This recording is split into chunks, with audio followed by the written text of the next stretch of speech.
دور جاہلیت کے عربوں میں عورتوں کو اشعار میں خواب رسوا کیا جاتا اور لڑکیوں کو پیدا ہوتے ہی دفن کر دیا جاتا تھا۔ یورپ کی بہادر ترین عورت جون آف آرک کو زندہ جلا دیا گیا تھا۔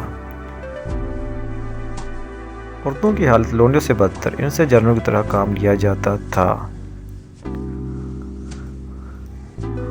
رومن کیتھولک فرقہ کی تعلیم کی روح سے عورت کلام مقدس کو چھو نہیں سکتی اور عورت کو گرجا گھر میں داخل ہونے کی اجازت نہیں۔ یوحنا کا قول ہے کہ عورت شر کی بیٹی ہے اور امن و سلامتی کی دشمن ہے۔ بونا ویٹیوو کا قول ہے کہ عورت اس بچھو کی مانند ہے جو ڈانگ مارنے پر تلا رہتا ہے۔ سقراط کا کہنا تھا کہ عورت سے زیادہ اور کوئی چیز دنیا میں فتنہ و فساد کی نہیں۔ عادتوں سے عورت کی پہچان کے یونانی طریقے۔ رحم دل عورت جانوروں سے لگاؤ رکھتی ہے۔ عاشق مزاج عورت پرندوں سے پیار کرتی ہے۔ وفادار عورت کبھی دولت کی بھوکی نہیں ہوتی۔ دھوکے باز عورت اکثر زیادہ بولتی ہے۔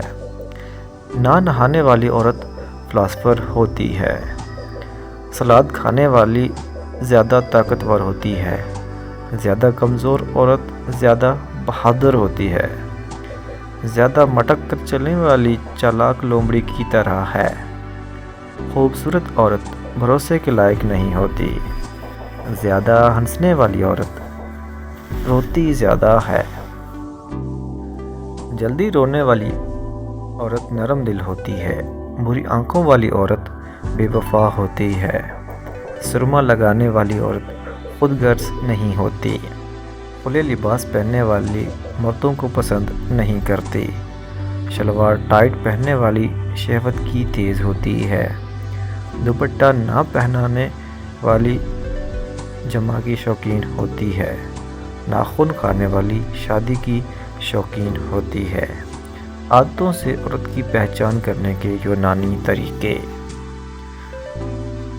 دوستو اگر ویڈیو پسند آئی ویڈیو کو لائک اور چینل کو سبسکرائب کر کے بیل نوٹیفیکیشن کو دبا دیں۔ شکریہ۔